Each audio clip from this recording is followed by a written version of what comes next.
In this video, we will be analyzing Americans experiencing culture shocks in Spain. I'm an American who's been traveling the world and living abroad for nearly 2 years, including 2 weeks in Valencia, Spain. So not only will I be comparing Spain to the USA, but I'll also be comparing Spain to all the other places I've been to.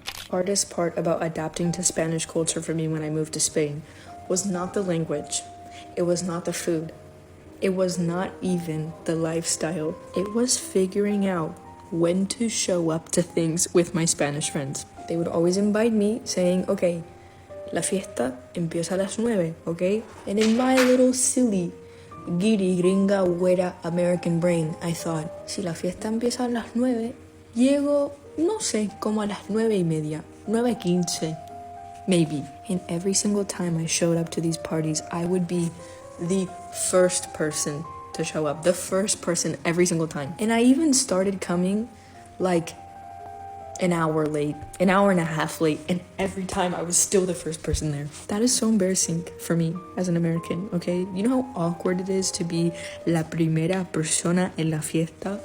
It's the worst. And I never quite figured it out. After a year of being there, I never figured out what's the right time to show up to an event if a Spanish person invites you. I'm not gonna lie, showing up to a party an hour or an hour and a half after the party's supposed to start and still being the first person there is a little bit crazy. That said, I wholeheartedly relate with Spanish culture in this regard. Growing up, my friends and I had this unspoken agreement that if we agreed to meet up at 6:30, if you showed up at 6:30, you were going to be the first person there, and you were going to be the only person there for about 30 minutes or so. So not as extreme as Spanish culture, but if you showed up on time, you were early. And if you showed up early, you were really, really early. This is in stark contrast to what I found to be the case in the Netherlands. I spent 14 months living in the Netherlands, and I remember for a while I thought that the whole Dutch punctuality culture stereotype was overblown until I had an occurrence with one of my girlfriend's friends, who, by the way, if you're watching this, I just want to apologize because I'm the reason why we were late that day. But basically, we agreed to meet up with one of my girlfriend's friends, and I made us late.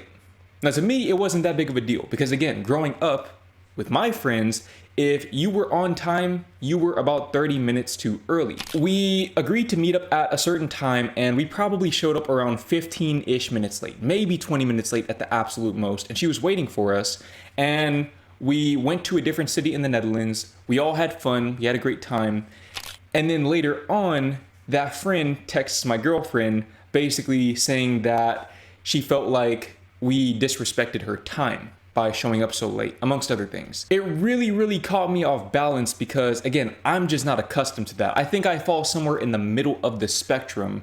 And as far as Southeast Asian timing, I don't really know what that's like because I haven't really attended any sort of social gathering in Southeast Asia.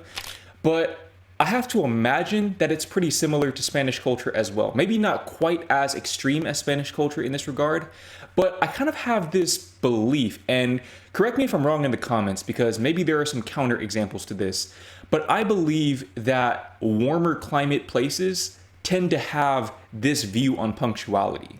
Generally speaking, warmer climate places have a slower pace of life, and with a slower pace of life, almost invariably comes with that viewpoint on punctuality.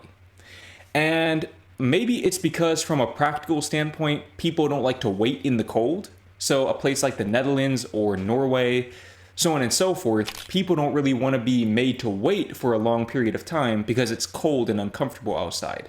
But I don't know, I'm just kind of spewing my personal theories. Let me know if you have any theories in the comments below. Now, when it comes to appointments, when it comes to formal appointments, doctor's visits, or anything of that nature, anything that involves you spending money, I do value punctuality. I most certainly value punctuality. If I was a doctor and the appointment was at, let's say for example, 9 o'clock, and the person shows up at 10:30, that appointment is canceled for the day because now you threw the whole schedule off. And I'm sure that in Spanish culture, that is also the case, where when you have a formal appointment like that, punctuality is taken a lot more seriously. Let me know if I'm wrong about that in the comments. The biggest culture shock for me after moving to Spain healthcare. In the US, we were paying $2,400 a month for a family of 3, plus copays. Here in Spain, we pay $180 a month for a family of 3 total, and that includes dental. And that's it. No surprise bills after, no crazy deductibles, none of that. Spain actually has an amazing healthcare system that is actually free for its citizens. But when you're moving to Spain, you do require to have private insurance. Even that, it's way cheaper than what we were paying in the US. We all know that the healthcare system in the US is a for-profit system. Hospitals and insurance companies are all businesses trying to make money. Let me tell you that the service and the care here is excellent. The doctors don't really push you to do certain things. Unfortunately, that was not the case when I became a mother in the US. I felt like I was very pressured with her US doctor to do certain things that I was not 100% okay with. And that is one of the biggest differences that I've noticed. If you're new to my page, I'm Lisa. My husband and my daughter and I moved to Spain almost 2 years ago. And if you're really considering moving to Spain, please send me a message and I'll be happy to help. So I'm going to be completely honest with you. I'm not the most well-versed in terms of how much American health insurance costs because I'm 25 years old. And in the US, you're able to stay on your parents' health insurance plan until you're 26. Granted, I am no longer on their plan because I live overseas, so it's pretty impractical. But what I do know is that health insurance in, at the very least, the Netherlands and evidently Spain, which we'll get to here in a second, is categorically cheaper than in the USA. She mentioned that for her family of 3, they were paying $2,400 per month. $2,400 a month for health insurance. Now look, I don't know exactly what the average monthly salary is in Spain, but I want to say it's right around that number. So just to give you an idea of how crazy American health insurance actually is, that just goes to show you right there. For a family of 3, $2,400 a month. That's just disgusting. And American salaries, sure, they are higher, but I mean, the average American is probably pulling in something like $5,000 a month. Now, let's assume that both her and her husband were pulling in $5,000 a month each. Sure, they're making $10,000 a month. That's very good money. But depending on where they live, to make that kind of salary, the cost of living might offset that quite a bit. I'm saying this to say that there is no world in which $2,400 a month is justifiable, in my opinion. Now, just to give you some other reference points here, the average American's monthly health insurance cost varies significantly, but an employee contributing to an employer plan pays around $150.33 per month. Now, this is something that she did not bring up. She didn't really mention if she had the health insurance through her employer or not, but this is something that I think a lot of people overlook in terms of comparing the American healthcare system or the health insurance system to the health insurance systems in a lot of European countries like Spain.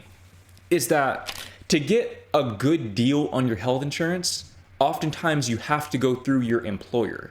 And the reason why this is very problematic is because employers in the USA are also at-will employers. And what this means is that they can fire you at any given time. So basically, they have all of the leverage. And on top of that, this is a whole different discussion that I've touched on in the past, but when we talk about the student loan situation, imagine being in a position where you're paying $2,400 per month for health insurance, and then you're paying maybe another $1,000 a month for student loans. I mean, that adds up. And again, to get that $5,000 a month salary, more often than not, you need to have a college education. And for most people, they're going to have to pull out student loans to get that college education. Assume that with her and her husband making $5,000 a month, again, these are just imaginary numbers, but assume that they're both making $5,000 a month. Assume they're also both paying $1,000 a month each for student loans. Could be even more than that. That's $2,000 a month for student loans, plus another $2,400 a month for health insurance. Now you're at $4,400 a month. What does that leave you with?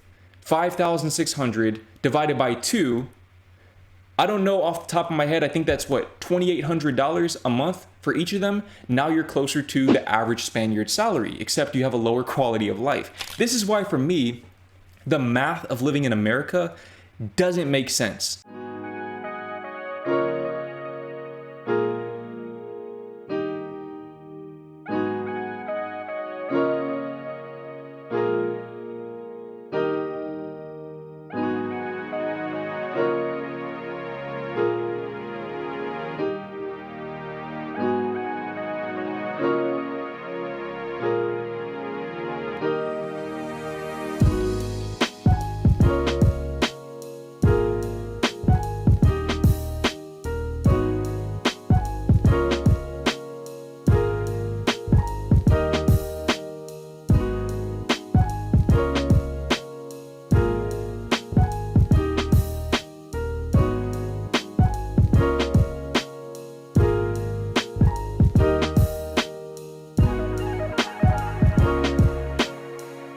So I knew that the schooling system in the US was different than the schooling systems in a lot of European countries, or really all European countries. But I didn't know they were this different. For starters, teachers switching rooms instead of students, that is a very, very big difference. I don't really know how I would feel about that because it does feel like a luck of the draw situation. If you don't like that class that you have, if you don't like the classmates that you have that class with, then you're pretty much SOL if you go to a Spanish school. Whereas in the US, at least for middle school, which would have been ages 11 through 14, you would have 8 different classes, all with different groups. So you had 8 opportunities to be surrounded by at least a couple of your friends, or to be around some people that you could tolerate being around. So if you had one class where you were surrounded by just imbeciles, you would know that, okay, I just have to make it through these 45 minutes and then I'm good. In high school, we had 4 classes, so you had 4 opportunities. But on the other side of that coin, if you do have friends in that class that you spend the whole day with in Spain, you have the opportunity to forge lifelong bonds with those people because you're spending so much more time around them.